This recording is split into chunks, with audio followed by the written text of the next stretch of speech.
తెలంగాణ పల్లెలు అద్భుతంగా కేసీఆర్ గారి నాయకత్వంలో తీర్చిదిద్దబడ్డాయి. పల్లె ప్రగతి, పట్టణ ప్రగతి అనే కార్యక్రమం పెట్టి ప్రతి నెల పల్లె ప్రగతి కింద గ్రామాలకు 275 కోట్లు ఇచ్చాం, పట్టణ ప్రగతి కింద 150 కోట్ల రూపాయలు ఇచ్చాం. కానీ కాంగ్రెస్ ప్రభుత్వం వచ్చిన తర్వాత ఈ ఏడాది కాలంలో పల్లె ప్రగతి, పట్టణ ప్రగతి కింద ఒక్క రూపాయి కూడా గ్రామ పంచాయతీలకు ఇవ్వకుండా పోవడం వల్ల ఈరోజు ఈ సమస్య వచ్చింది. అధ్యక్ష, ఇది నేను చెప్తున్నది కాదు, కేంద్ర ప్రభుత్వం చెప్పింది. దేశంలో ఉత్తమ గ్రామ పంచాయతీల అవార్డులు ప్రకటిస్తే తెలంగాణ రాష్ట్రానికి వచ్చాయి. 20లో 19 తెలంగాణకు తెచ్చిన ఘనత కేసీఆర్ గారిది, బీఆర్ఎస్ ప్రభుత్వాన్ని. సో ఆ రకంగా పల్లెలు చేశాం. ప్రతి గ్రామ పంచాయతీకి ట్రాక్టరు, ట్యాంకరు, ట్రాలీ, నర్సరీ, వైకుంఠధామము, డంప్ యార్డు పెట్టి తెలంగాణ పల్లెలు దేశానికి ఆదర్శంగా నిలిపిన ఘనత కేసీఆర్ది, బీఆర్ఎస్ పార్టీ. అధ్యక్ష, మేము గౌరవనీయులు మంత్రి గారిని కోరేది ఒక్కటే, ఇవాళ ఈ ప్రభుత్వం వచ్చిన తర్వాత ఎస్ఎఫ్సి నిధులు విడుదల కావట్లేదు. ఈజీఎస్ నిధులు కేంద్ర ప్రభుత్వం ఇచ్చినా డైవర్ట్ చేసినారు. 15th ఫైనాన్స్ కమిషన్ డబ్బులు కేంద్ర ప్రభుత్వం ఇస్తే డైవర్ట్ చేసినారు.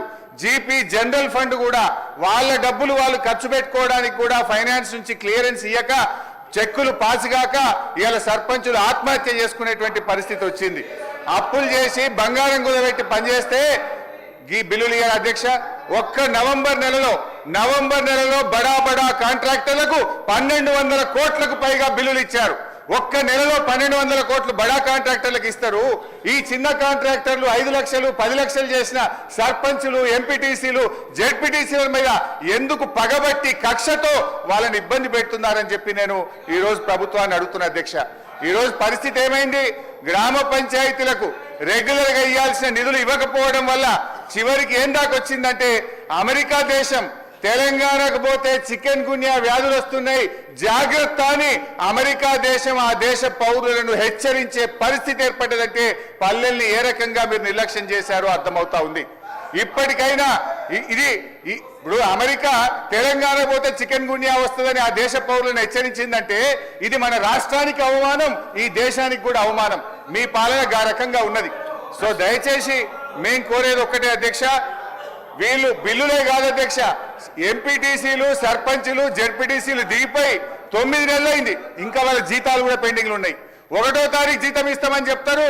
జెడ్పీ చైర్మన్లకు, జెడ్పీటీసీలకు, ఎంపీటీసీలకు దిగిపోయి 9 నెలలైనా 3 నెలల జీతాలు పెండింగ్ ఉన్నాయి. అధ్యక్ష, ఆ జీతాలు ఇయరైతే పనిచేసిన దానికి బిల్లులు ఇయరైతే వాళ్ళు మిత్తిలు కట్టలేక, అప్పులు కట్టలేక ఇవాళ చాలా బాధల్లో ఉన్నారు.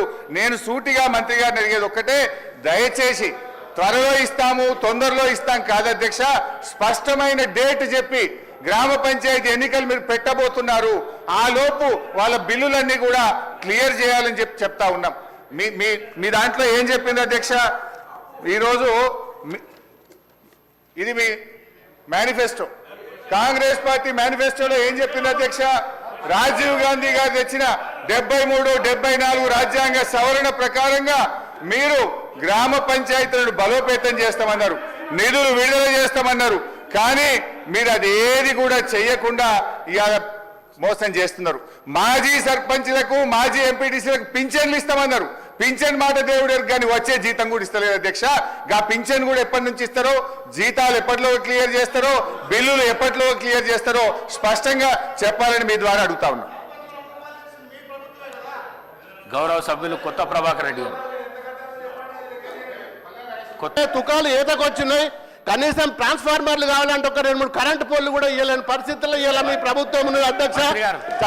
మినిస్టర్ గారు,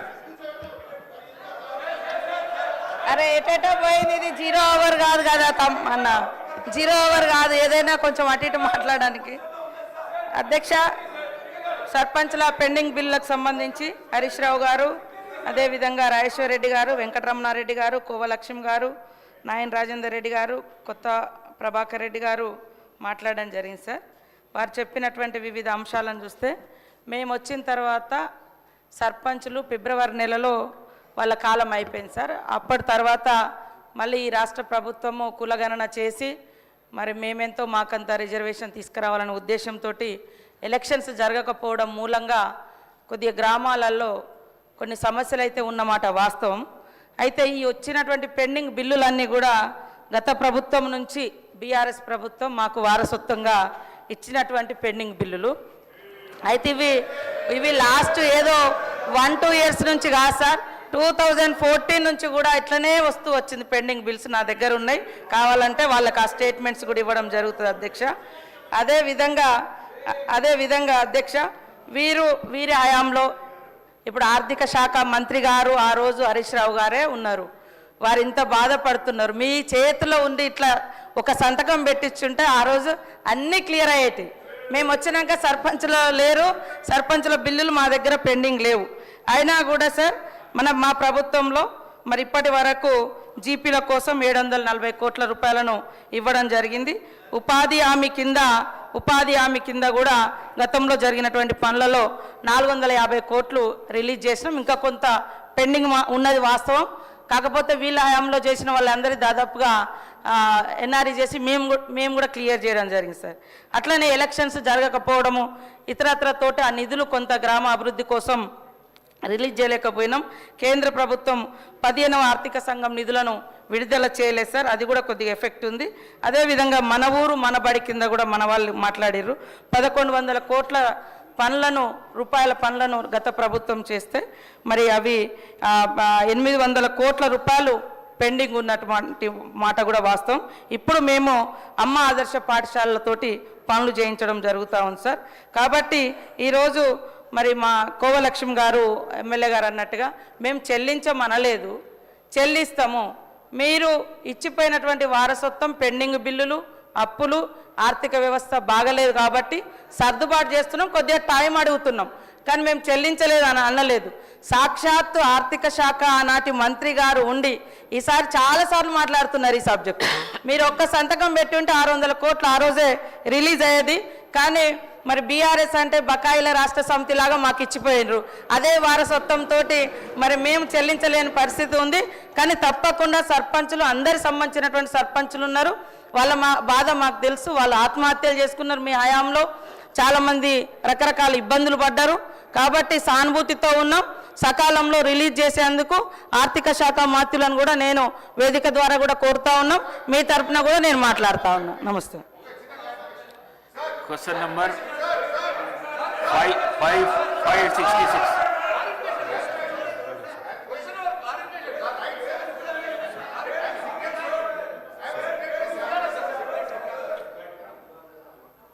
స్పీకర్ గారితో సవినయంగా మనవి చేసేది ఏంటంటే, సభ నడుపుతున్న తీరు పట్ల నా తీవ్ర ఆవేదన వ్యక్తం చేస్తూ ఉన్నా.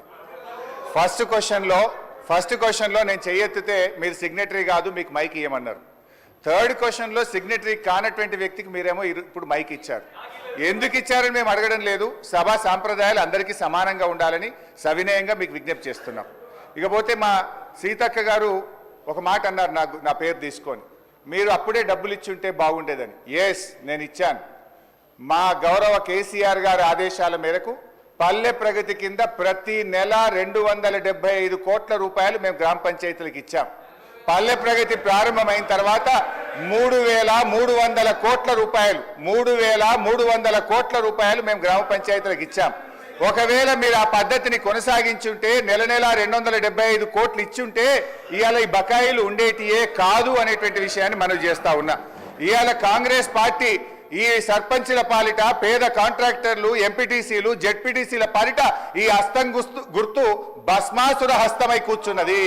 ఇవాళ వాళ్ళ ఉసురు పోసుకుంటున్నారు. సో దయచేసి మంత్రి గారిని నేను స్పష్టంగా అడిగా, సంవత్సర కాలంలో మీరు క్లియర్ చేయలేదు. ఒక్క నవంబర్లో బడా కాంట్రాక్టర్లకు 1,200 ఇచ్చారు. అందులో సగం ఇస్తే సర్పంచ్ల బిల్లులు క్లియర్ అవుతుండే. ఎప్పట్లోకి ఇస్తారో స్పష్టంగా చెప్పండి అంటే, త్వరలో ఇస్తాం, చూస్తాం, చేస్తామన్నారు. ఏడాది అయినాక కూడా చూస్తాం, చేస్తామనేటువంటి మరి బాధ్యతారహితమైన సమాధానం మంత్రి గారి నుంచి వచ్చినందుకు ఈ సభ నుంచి మా తీవ్ర నిరసన తెలియజేస్తూ వాకౌట్ చేస్తున్నాం. ఎల్ఏ మినిస్టర్ గారు. అధ్యక్ష, గౌరవ సీనియర్ శాసనసభ్యులు హరీష్ రావు గారు మాట్లాడుతూ ప్రతి నెల 270 కోట్ల రూపాయలు రిలీజ్ చేసిన తర్వాత బకాయిలు ఉంటాయి. అధ్యక్ష, మేము డిసెంబర్లో ప్రభుత్వాన్ని ఏర్పాటు చేయడం జరిగింది. ఫిబ్రవరి మాసంలో సర్పంచుల పదవీ కాలం పూర్తయింది. ఒకవేళ ఉన్న ఒక నెల కాల సంబంధించిన బకాయిలు ఉంటుండే. ఆయనేమో ఒక పక్షాన 270 కోట్ల రూపాయలు ప్రతి నెల ఇచ్చాము అని చెప్పినప్పుడు బకాయిలు ఎక్కడివి అధ్యక్ష? ఎక్కడైనా తీసుకొచ్చి పెట్టుకున్నారు అధ్యక్ష? ఈరోజు వారి ప్రభుత్వ హయాంలో సర్పంచులు ఉప సర్పంచులు ఆత్మహత్య చేసుకున్నారు. వారు సమాధానం చెప్పాలా?